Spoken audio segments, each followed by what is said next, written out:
بسم اللہ الرحمن الرحیم۔ السلام علیکم، میں ہوں میاں منظور احمد ارائیں اور آپ دیکھ رہے ہیں میرا یوٹیوب چینل منظور احمد جے ٹی وی۔ آج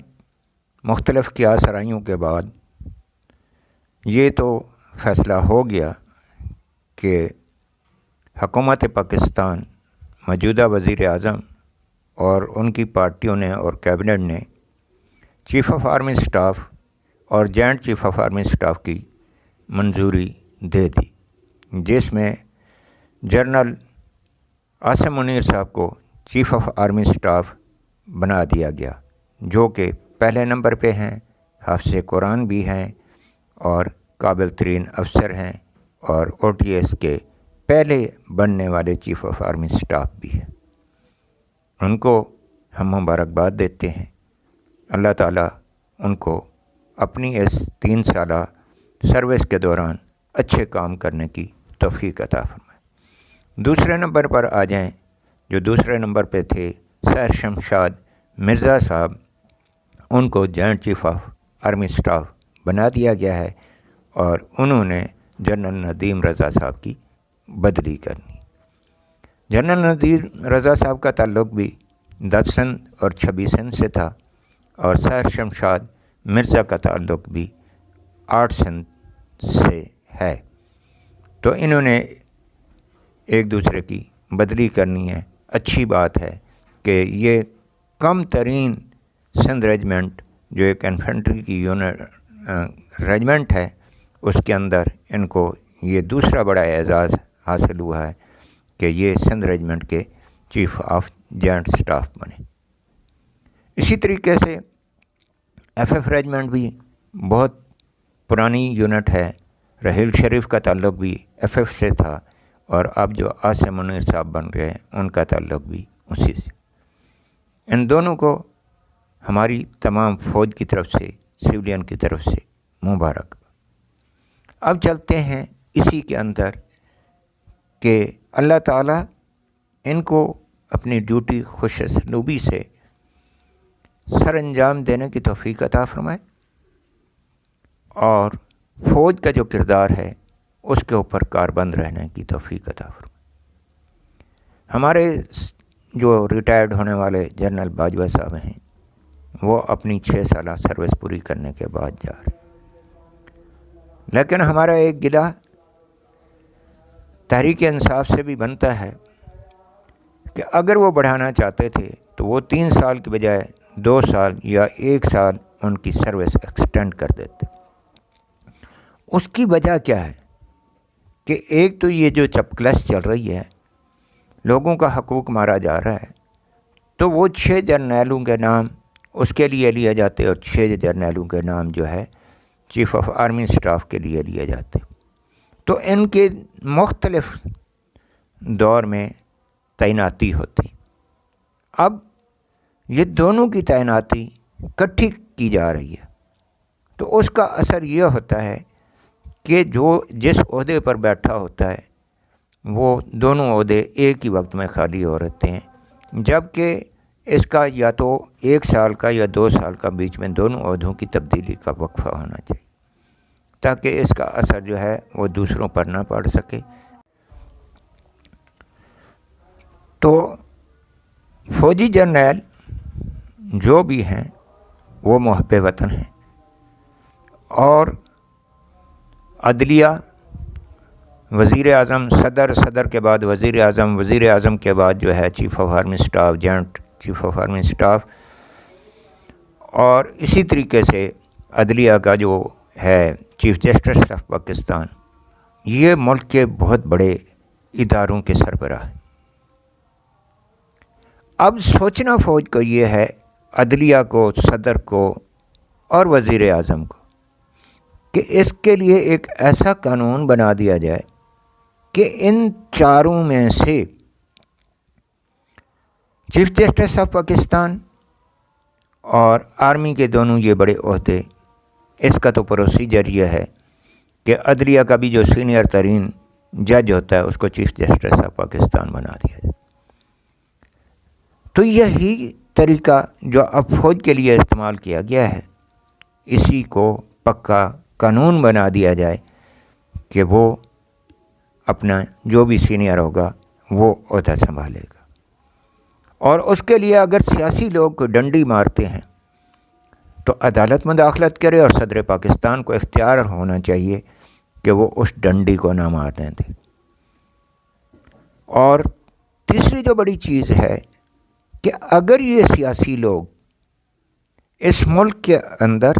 اپنی سیاست چمکانے، من پسند لوگوں کو لانے کے لیے کوئی بل لاتے ہیں، تو یہ تینوں جو بڑے ستون ہیں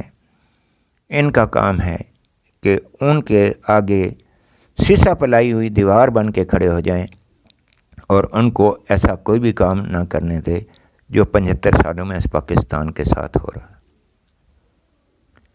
اگر جنرل باجوہ صاحب چاہتے تو یہ چھانگا مانگا کی جو سیاست چل رہی تھی اس کو روکا جا سکتا تھا، ان کو 2 ٹوک الفاظ میں یہ پیغام بھیجا جا سکتا تھا، اور یہ چیف جسٹس آف پاکستان بھی پیغام بھیج سکتے تھے کہ چھانگا مانگا کی شکل میں کوئی سیاست نہیں چلے گی۔ ہاں، اگر آپ نے لانا ہے تو وہ چھانگا مانگا والے جو آپ کی سپورٹ کر رہے ہیں ان کو ریزائن کروائیں، اور وہ پھر اسمبلیوں میں ٹکٹ اس پارٹی کا جیت کے آئیں اور وہ سپورٹ کریں، یا جو اتحادی تھے وہ ٹھیک ہے ان کے ساتھ چھوڑ کر دوسروں کے ساتھ مل رہے تھے تو وہ ملنا ان کا بھاگ تھا۔ لیکن کہیں کمزوری دکھائی گئی کہ محسن داوڑ جیسے جو ہے وہ سیاستدان جو فوج کے دشمن تھے، جن کے ہاتھوں پہ فوج کا خون تھا، وہ اس اسمبلیوں کے اندر آئے اور انہوں نے بینیفٹ حاصل کی۔ تو جب ایسے حالات ہوں تو میرے خیال میں چیف آف آرمی سٹاف جو بھی اس وقت کا ہو اس کو اس کے آگے دیوار بن جانا چاہیے اور اپنا اثر و رسوخ استعمال کرنا چاہیے۔ اگر نہیں چلتا تو وہ عدلیہ اور صدر سے مل کر ایسی سیاست کو یا ایسی اسمبلی کو چلتا کرنے میں اپنا کردار ادا کرنا چاہیے، ورنہ یہ ملک کے لیے اچھا نہیں ہے کہ اگر جرنیل بھی، صدر بھی اور چیف جسٹس آف پاکستان بھی، یہ تینوں ستون اگر یہ تماشا دیکھتے رہیں کہ اس ملک کے اندر سیاستدان آئیں، مال بنائیں، لوٹیں اور چلے جائیں، تو پھر پاکستان کی حفاظت کون کرے گا؟ یہ ایک سوالیہ نشان۔ اب یہ جو سول کے اندر آ رہی ہوتی ہیں، سیاست فوج کے اندر بھی ہے، ہر کسی کا کسی نہ کسی پارٹی کے ساتھ تعلق ہے، کوئی پی پی کو چاہتا ہے، کوئی نواز لیگ کو چاہتا ہے، کوئی تحریک اس کو چاہتا ہے، لبیک کو چاہتا ہے، کوئی تحریک انصاف کو چاہتا ہے، کوئی مسلم لیگ نواز کو چاہتا ہے، لیکن وہ اپنے کام میں اس کی رکاوٹ نہیں بنتے، وہ اپنی رائے ضرور دیتے رہتے ہیں، اچھا برا ان کو سمجھتے ہیں۔ آج کل تو بچہ چھوٹے چھوٹے بچے ہیں وہ بھی سیاست میں آئے ہوئے ہیں، تو یہ کوئی ایسی قدغن نہیں ہے کہ جو آرمی کے اندر بھی ہو کہ جی آپ سیاست میں حصہ نہیں لے سکتے۔ سیاست میں حصہ لینا اور بات ہے، اور سیاست پہ بات کرنا اور بات ہے۔ اب کل سے میں دیکھ رہا تھا یہ ہمارے جنرل باجوہ صاحب کے بیٹے کے جو سسر ہیں صابر مٹھو، اس کے اوپر بھی کوئی مختلف جو ہے زرداری صاحب کے نوازنے کی باتیں چل رہی ہیں کہ سندھ میں اس کو بھی زمینوں کے قبضے کرائے گئے ہیں۔ پھر نعیم گھمن صاحب ہیں جن کو فوج کے اندر باجوہ صاحب نے ٹھیکے دیے ہیں، محسن بیگ ہیں کوئی اس کو، اور جنرل کیانی صاحب کے دور میں کامران کیانی ان کے بھائی تھے، ان کے اوپر بھی بہت سارے الزام اٹھ رہے ہیں کہ انہوں نے D H A plus atomic energy commission یعنی کہ ایس پی ڈی فورس کے اندر بھی جو ہے انہوں نے ٹھیکے لیے اور آگے سب ٹھیکوں میں دے کر انہوں نے مال بنایا۔ تو اس کے اوپر بھی فوج کو اپنا چیک اینڈ بیلنس دیکھنا ہوگا کہ اگر واقعی ان لوگوں کا فوج کے اندر کوئی اتنا اثر و رسوخ تھا اور ٹھیکوں کے گھپلے کیے گئے ہیں جو سول آوازیں اٹھا رہے ہیں، تو اس کی بھی انکوائری ہونی چاہیے اور دیکھنا چاہیے کہ انہوں نے کتنا مال بنایا اور کس کس کو مال دیا یا لیا۔ چاہے وہ سویلین طور پہ دیا ہے یا جو کچھ بھی دیا ہے، یہ تو چیک کرنے کی ضرورت ہے۔ پھر میں ایک چیز دیکھ رہا تھا، آسما شرازی صاحب کہہ رہی تھی کہ میں جو ہے تحریک انصاف کے 4 سالہ دور کے اوپر کتاب لکھ رہے ہوں۔ تو بی بی 4 سالہ دور کو تو آپ بے نقاب کرنے کے لیے کتاب لکھ رہی ہیں، تو جو 75 سالوں میں یہ پاکستان کے اندر لوٹ مار کا بازار گرم ہے اور لوگ آتے ہیں اور مال بناتے ہیں چلے جاتے ہیں، اس میں چاہے سیاستدان ہوں، فوج ہوں، یا جو ہے سول آفیسرز ہوں، یا کوئی بھی ادارے کے محکمے کے لوگ جو کرپٹ لوگ ہیں، ان کے احتساب کی سٹوری کون لکھے گا؟ میرے خیال میں یہ 4 سال میں اگر آپ لکھ رہی ہیں تو آپ کو بڑے شرم کی بات ہے، اور آپ کو یہ 75 سالہ دور کے اوپر مکمل سٹوری لکھنی چاہیے۔ اگر آپ اس بات میں سچی ہیں تو امید ہے کہ اپنی اس کتاب کے اندر 75 سالہ سٹوری لکھیں گی کہ 75 سالوں میں ہمارے پاکستان کے ساتھ کیا کچھ کیا گیا، چاہے اس کے اندر کوئی بھی آتا ہے، سب کو بے نقاب کرنا چاہیے۔ اب دونوں بات چل رہی تھی کہ چیف جسٹس آف پاکستان اور صدر پاکستان اور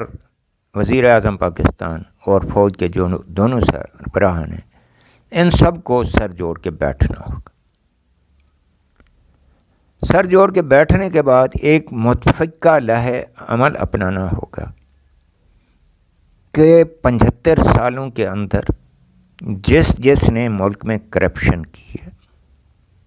اس کے لیے قانون بنانا ہوگا، ادارے بنانے ہوں گے، اور اس ملک کو سیدھی سائڈ پہ لے جانا چاہیے، چاہے قومی حکومت بنائی جائے یا جس طریقے سے بھی بنایا جائے، احتساب کا عمل کرنا چاہیے، اور جتنے کرپٹ لوگ ہیں ان کو نکالنا چاہیے۔ یہاں پہ میں اپنی